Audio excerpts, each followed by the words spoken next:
امت کا اجماع ہو گیا قطعی کلی کہ ولاکن رسول اللہ و خاتم النبیین، کہ خاتم النبیین اس کو کوئی خاتم النبیین پڑھے یا خاتم النبیین پڑھے یا جو بھی پڑھے، اس کے ایک ہی معنی ہے آخر النبیین، سب سے آخری نبی، سب سے آخری نبی۔ اس لیے کوئی بحث کرے کہ خاتم ہے یا خاتم ہے یا ختم کے معنی کیا ہے، اس پر بحث نہیں ہو سکتی، کیونکہ یہ اپنے معنی پر قطعی دلالت ہے، اور اس کے معنی ہے اللہ کا سب سے آخری نبی۔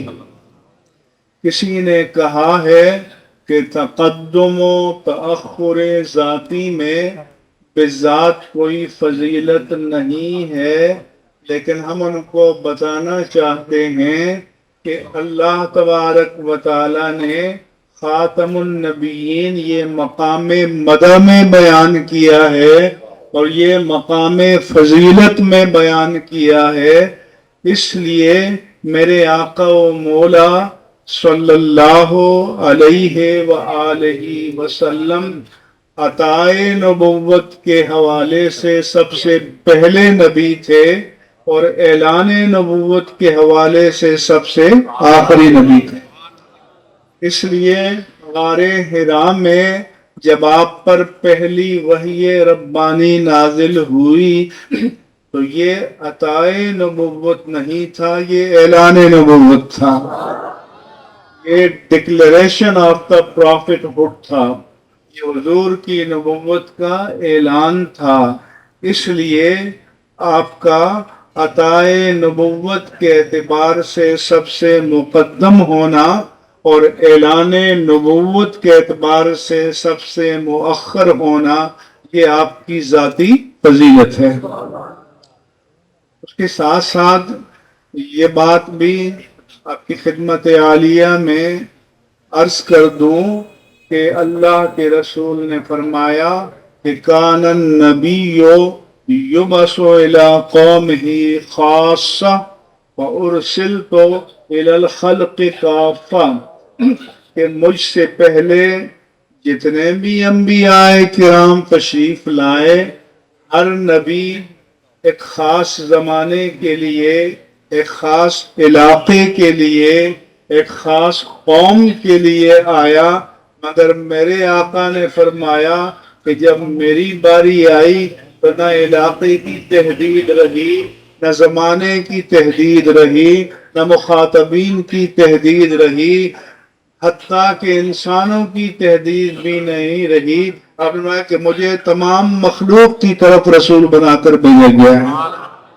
اس لیے آپ انسانوں کی بھی رسول، جنات کے بھی رسول، ملائک کے بھی رسول، جمادات کے بھی رسول، نباتات کے بھی رسول، حیوانات کے بھی رسول، اللہ کی پوری مخلوق کے رسول ہیں۔ یہی وجہ ہے کہ آپ فرماتے تھے کہ میں آج بھی اس پتھر کو جانتا ہوں کہ جب میں مکے کی پہاڑیوں میں گزرتا لڑکپن میں تو مجھے آواز آتی کہ الصلاۃ والسلام علیک یا رسول اللہ، کہ آپ جمادات کے رسول ہیں تو پتھر آپ پر درود بھیجتے تھے، پتھر آپ کا کلمہ پڑھتے تھے۔ آپ نباتات کے رسول ہیں تو اسطوان حنانہ آپ کے سامنے ہچکیاں باندھ کر روتا تھا اور فریاد کرتا تھا۔ آپ حیوانات کے بھی رسول تھے تو اونٹنی بھی آپ کے سامنے فریاد کرتی، اور ہرن بھی آپ کے سامنے فریاد کرتی، اور پرندے بھی آپ کے سامنے فریاد کرتے۔ اس لیے اللہ نے آپ کو پوری کائنات کے لیے نبی اور رسول بنا کر بھیجا۔ اس کے ساتھ ساتھ آپ نے فرمایا کہ ختمہ بی النبیون، اللہ تعالیٰ نے میری ذات پر نبوت کے سلسلے کو ختم کر دیا۔ آپ نے فرمایا کہ کانت بنو اسرائیل تسوسہم الانبیاء، کہ بنی اسرائیل کی سیاست کاری، بنی اسرائیل کے نظم اجتماعی کی تدبیر انبیاء کرام فرماتے تھے۔ ایسے بعض لوگ کہتے ہیں کہ مولانا آپ چھوڑیں سیاست کو چھوڑیں، تو شیطانی سیاست سے تو ہمارا کوئی تعلق نہیں ہے، لیکن سیاست نبوی یہ ہمارا شعار ہے۔ اس لیے شیطانی سیاست کو دھتکاریں گے اور نبوی سیاست کا پرچم لے کر میدان میں اتریں گے۔ کہ کلما ہلک نبی خلفہ نبی، جب ایک نبی پردہ فرما لیتا اس کو ریپلیس کرنے کے لیے، اس کی جگہ لینے کے لیے دوسرا نبی آتا، مگر انہ لا نبی بعدی، اب میرے بعد کوئی نبی نہیں آئے گا، کیونکہ قد انقطعت النبوۃ والرسالہ، کہ میری ذات پر اللہ کے رسول نے فرمایا کہ نبوت و رسالت کے سلسلے کو منقطع کر دیا گیا، کہ ختم بی النبیون، نبیوں کا سلسلہ مجھ پر ختم کر دیا گیا۔ تو فرمایا کہ سیکون خلفاء، اب خلفاء آئیں گے۔ یہ بات سمجھ میں آتی ہے کہ سیاست فریضہ نبوت، سیاست شعار نبوت، سیاست نبوت کا مشن ہے، اور یہ مشن قیامت تک جاری رہے گا۔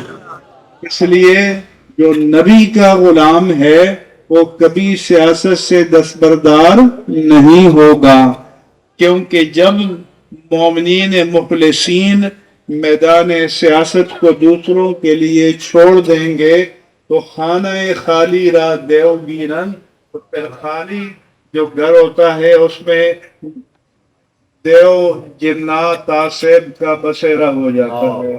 جیسے ہمارے ایوان اقتدار میں جنات کا آصب کا بسیرا ہو گیا ہے، اور آج ملک اقتصادی بدحالی سے دوچار ہے، سیاسی انتشار سے دوچار ہے، اخلاقی زوال سے دوچار ہے۔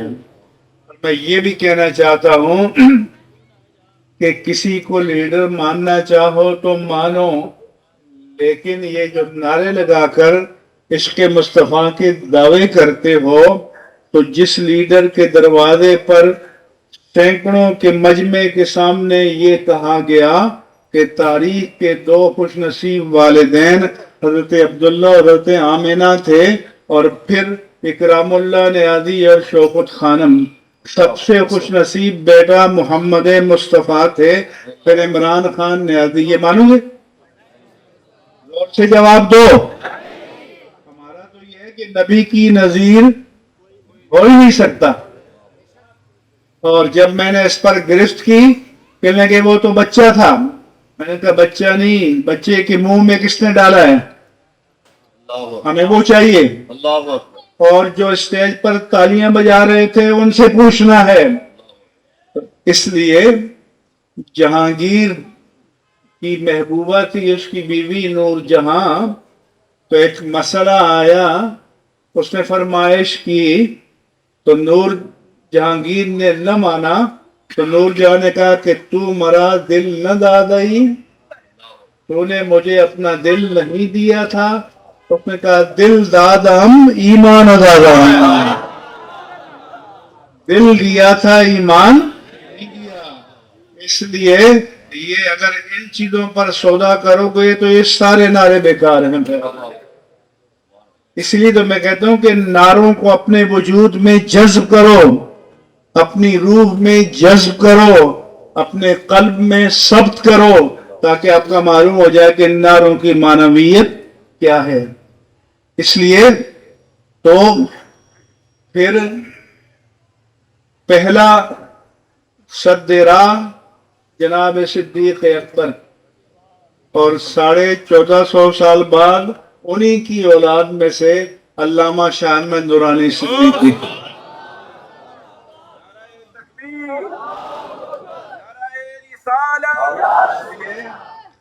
اہل سنت کے لیے افتخار ہے کہ تائید بہتوں نے کی تھی لیکن قرارداد صرف ایک شخص نے پیش کی تھی، قائد ملت اسلامیہ، قائد اہل سنت، مبلغ اسلام، علامہ شاہ احمد نورانی صدیقی رحمہ اللہ تعالی۔ آج بھی جا کے قومی اسمبلی کا ریکارڈ دیکھ لو، تو اس لیے لوگ جو ہیں احمد کی پکڑی اٹھا کر محمود کے سر باندھ دیتے ہیں۔ شاہ احمد تھے نا، محمود بھی جانتے ہو۔ وما علیہ الا البلاغ المبین۔